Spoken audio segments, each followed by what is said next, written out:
بسم اللہ الرحمن الرحیم۔ کردار و گفتار۔ قرآن مجید میں صحیح مسلمان بننے کی بہت زیادہ تاکید بیان ہوئی ہے۔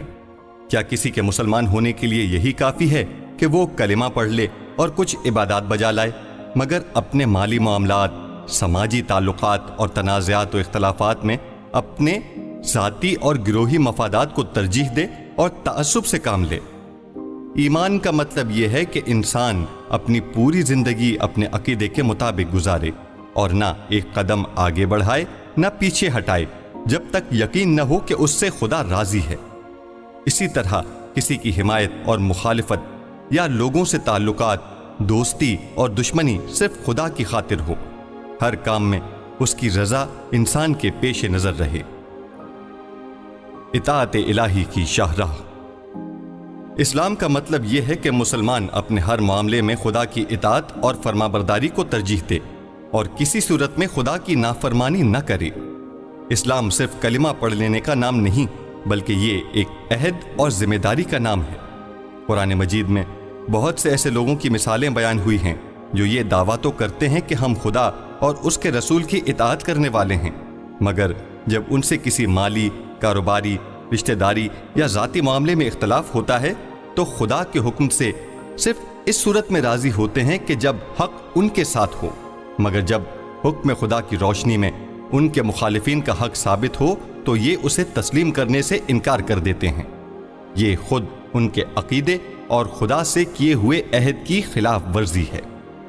ہمارے معاشرے میں یہ ایک بات عام ہے کیونکہ یہاں مختلف قسم کے ذاتی، خاندانی، مذہبی اور گروہی تعصبات پائے جاتے ہیں۔ یہاں ہر شخص نے اپنے مزاج اور تعصب کی بنیاد پر اپنا ایک موقف گھڑ رکھا ہے، چاہے حق اس کے مخالفین کے ساتھ ہی کیوں نہ ہو۔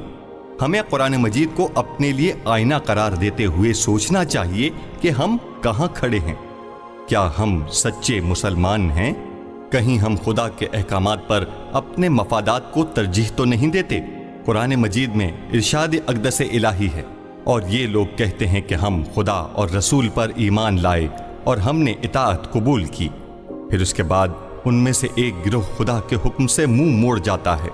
یہ لوگ کلمہ پڑھتے ہیں، نعرے لگاتے ہیں، مگر کلمے کے تقاضوں پر عمل نہیں کرتے۔ انہوں نے اعلان اسلام کو صرف نعروں تک محدود کر رکھا ہے، اور سچ تو یہ ہے کہ یہ لوگ ہرگز مومن نہیں ہیں، کیونکہ مومن وہ ہوتا ہے جو ایمان کے تمام تقاضے پورے کرتا ہو اور اللہ کی مکمل اطاعت کرتا ہو۔ اور جب وہ لوگ اللہ اور اس کے رسول کی طرف بلائے جاتے ہیں تاکہ رسول ان کے مقدمے کا فیصلہ کر دیں تو ان میں سے ایک فریق روگردانی کرتا ہے، اور ہاں اگر حق ان کی طرف ہوتا تو گردن جھکائے بڑے اطاعت گزار بن کر رسول کے پاس دوڑے چلے آتے ہیں۔ سورہ نور آیت 47 تا 49۔ یہ لوگ خدا اور اس کے رسول کے فیصلے کو نہیں مانتے، بلکہ خدا اور رسول کے فیصلے پر اپنے قبیلے یا پارٹی کو ترجیح دیتے ہیں، جیسے بعض لوگ اپنے کاروباری، خاندانی اور میراث کے تنازعات میں جب انہیں معلوم ہوتا ہے کہ شرعی طور پر انہیں کچھ نہیں ملنے والا تو عدالت میں چلے جاتے ہیں یا شریعت کو چھوڑ کر خاندانی روایات کی پیروی کر لیتے ہیں۔ یہ لوگ اسلام کے نہیں بلکہ اپنے مفادات کے تابع ہیں۔ اگر وہ سچے مومن ہوتے تو اپنے تمام معاملات میں خدا کے بتائے ہوئے قوانین پر عمل کرتے، جیسا کہ خداوند عالم فرماتا ہے، کسی مومن مرد اور مومنہ عورت کو یہ حق نہیں کہ جب خدا اور اس کا رسول کسی معاملے میں فیصلہ کر دیں تو اسے اپنے معاملے میں خود فیصلہ کرنے کا اختیار ہو۔ اور یاد رہے کہ جس نے خدا اور اس کے رسول کی نافرمانی کی وہ یقیناً کھلم کھلا گمراہی میں جا پڑا۔ سورہ احزاب آیت 36۔ ان لوگوں کے بارے میں جو صرف اپنے مفادات کے بندے ہیں اور خدا کے بتائے ہوئے سیدھے اور منصفانہ راستے پر نہیں چلتے، اللہ تعالیٰ فرماتا ہے، کیا ان کے دلوں کو منافقت کا روگ لگا ہوا ہے؟ ان کے ایمان میں مرض ہے، کیونکہ اگر ان کا ایمان سلامت ہوتا تو ہر حال میں خدا اور اس کے رسول کے راستے پر چلتے، یا یہ شک میں پڑے ہوئے ہیں، یا ان کو یہ خوف ہے کہ اللہ اور اس کا رسول ان پر ظلم کرے گا؟ اصل بات یہ ہے کہ ظالم تو یہ لوگ خود ہیں۔ انہوں نے خدا کی نافرمانی کر کے خود اپنے اوپر ظلم کیا ہے۔ ایمان لانے والوں کا کام تو یہ ہے کہ جب وہ اللہ اور رسول کی طرف بلائے جائیں تاکہ رسول ان کے مقدمے کا فیصلہ کرے تو وہ کہیں کہ ہم نے سنا اور اطاعت کی۔ ایسے ہی لوگ فلاح پانے والے ہیں، اور کامیاب وہی ہیں جو اللہ اور رسول کی فرما برداری کریں اور اللہ سے ڈریں اور اس کی نافرمانی سے بچیں۔ سورہ نور آیت 50 تا 52۔ پھر خدا ان لوگوں میں سے بعض کا تذکرہ فرماتا ہے جو رسول اکرم کے ساتھ رہتے تھے مگر اپنے وعدوں کو پورا نہیں کرتے تھے۔ ایسے لوگ آج ہمارے معاشرے میں بھی ہمارے درمیان ایسے ہی موجود ہیں۔ ان کے بارے میں پروردگار عالم ارشاد فرماتا ہے، اے رسول، یہ خدا کی بڑی سخت قسمیں کھا کر کہتے ہیں کہ اگر آپ حکم دیں تو ہم گھر بار چھوڑ کر نکل کھڑے ہوں۔ ان سے کہہ دو کہ قسمیں نہ کھاؤ، تمہاری اطاعت کا حال معلوم ہے اور تمہارے کرتوتوں سے خدا آگاہ ہے۔ اے رسول، کہہ دو کہ تم لوگ خدا کی اطاعت کرو اور رسول کے تابع فرمان بن کر رہو، لیکن اگر تم منہ پھیرو گے تو سمجھ لو رسول پر اتنی ہی تبلیغ واجب ہے جس کے وہ ذمہ دار ہیں، اور جس کے تم ذمہ دار ہو اس کا بوجھ تم پر ڈالا گیا ہے، اور اگر تم اس کی اطاعت کرو گے تو ہدایت پاؤ گے، ورنہ رسول کی ذمہ داری اس سے زیادہ کچھ نہیں کہ صاف صاف پیغام پہنچا دے۔ سورہ نور آیت 53 اور 54۔ ان آیات کا مقصد صرف یہ نہیں کہ لوگ اپنے آپس کے جھگڑوں میں ہی خدا اور رسول کے فیصلے کی طرف رجوع کریں، بلکہ بات اس سے اوپر ہے، یعنی ہر معاملے میں لوگوں پر خدا کے حکم کی اطاعت لازمی ہے۔ مثلا گھر کا سربراہ اپنے گھریلو امور کو خدا کے قانون کی روشنی میں چلائے، شوہر، بیوی اور اولاد اپنے تمام امور زندگی میں خدا کی خوشنودی کو مد نظر رکھیں اور قرآن کے بتائے ہوئے اصولوں کے مطابق چلیں۔ کسی شوہر یا بیوی کو یہ حق نہیں کہ وہ گھر میں ایک دوسرے پر ناجائز روب جمائے، بلکہ ایک مسلمان میاں بیوی کی یہ شرعی ذمہ داری ہے کہ وہ شریعت کے مطابق ایک دوسرے سے برتاؤ کریں۔ اسلامی احکام کی پابندی۔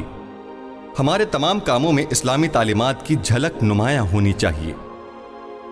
اس کے لیے ہمیں تعصبات سے اوپر اٹھ کر کام کرنا ہوگا، کیونکہ کبھی ہمیں ایسی صورتحال کا سامنا کرنا پڑتا ہے کہ ہماری پارٹی اور برادری ہم سے یہ مطالبہ کرتی ہے کہ ہم کسی دوسری پارٹی سے تعلق رکھنے والے مسلمانوں سے قطع تعلق کریں، کیونکہ یہ ہماری پارٹی کے نظریات کے مخالف ہیں، جبکہ اسلام کا حکم اس کے برعکس ہے۔ اسلام کی روح سے آپ کے لیے ایسا کرنا جائز نہیں، کیونکہ خدا، رسول اور ائمہ طاہرین کا حکم یہ ہے کہ مسلمان آپس میں مل جل کر محبت کے ساتھ رہیں، چاہے ان کا تعلق کسی بھی قوم، قبیلے اور پارٹی سے ہو۔ امیر المومنین امام حسن اور امام حسین کو وصیت میں فرماتے ہیں، تم پر لازم ہے کہ آپس میں میل ملاپ رکھو، ایک دوسرے کی طرف سے پیٹھ نہ پھیرو اور تعلقات نہ توڑو۔ نہج البلاغہ مکتوب رقم 47۔ کبھی کوئی پارٹی، تنظیم یا انجمن ہمیں کسی خاص امام جماعت کی امامت میں نماز پڑھنے سے منع کرتی ہے، یا کسی مومن کے خلاف لوگوں کو اکسانے یا اسے بدنام کرنے یا اس پر جھوٹے الزامات لگانے کا کہتی ہے، تو آپ کے لیے ایسا کرنا جائز نہیں، بلکہ اسلام ان چیزوں کی اجازت نہیں دیتا، اور اسلامی نقطہ نظر سے ایک مسلمان کا قول و فعل قرآن کی تعلیمات کے مطابق اور خدا کی خوشنودی کے لیے ہونا چاہیے، نہ کہ پارٹی، تنظیم یا انجمن کی خوشنودی کے لیے۔ چنانچہ خداوند عالم فرماتا ہے، اے رسول، تمہارے پروردگار کی قسم، یہ لوگ سچے مومن نہیں ہو سکتے جب تک اپنے باہمی جھگڑوں میں تم کو فیصلہ کرنے والا نہ مان لیں۔ پھر یہی نہیں بلکہ جو کچھ تم فیصلہ کرو اس پر اپنے دلوں میں کسی قسم کی تنگی بھی محسوس نہ کریں، بلکہ خوشی خوشی اس کو مان لیں۔ سورہ نساء آیت 65۔ مومن ایک ساتھ خدا اور غیر خدا کی اطاعت کا پابند ہو ہی نہیں سکتا، کیونکہ اطاعت خدا اور اطاعت شیطان ایک ساتھ نہیں ہو سکتی۔ مسلمان ہونے کا مطلب یہ ہے کہ وہ اسلام کے تمام احکامات کی پیروی کرے، حتیٰ کہ چھوٹے سے چھوٹے حکم کو بھی نظر انداز نہ کرے، اور خدا کے غیر سے ہر حوالے سے انکار کرے۔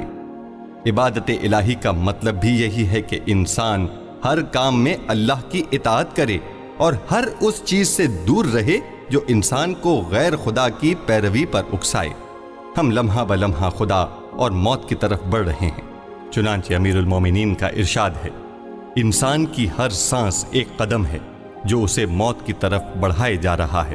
نہج البلاغہ کلمات قصار رقم 74۔ بقول شاعر، ہر نفس عمر گزشتہ کی ہے میت فانی، زندگی نام ہے مر مر کے جیے جانے کا۔ ہمیں اللہ سے ملاقات کے لیے پوری تیاری اس دنیا میں ہی کر لینی چاہیے، اور فیصلے کا دن آنے سے پہلے اپنا احتساب کر لینا چاہیے تاکہ قیامت کے دن شرمندگی نہ اٹھانی پڑے اور ہمیں اطاعت گزاروں کی صف میں کھڑا کیا جائے، نہ کہ معصیت کاروں کی صف میں، کیونکہ امام علی کا فرمان ہے، آج عمل کا دن ہے، حساب کا نہیں، کل حساب کا دن ہوگا، عمل کا نہیں۔ نہج البلاغہ خطبہ 42۔ جس دن سوائے اچھے اعمال کے کچھ کام نہیں آئے گا۔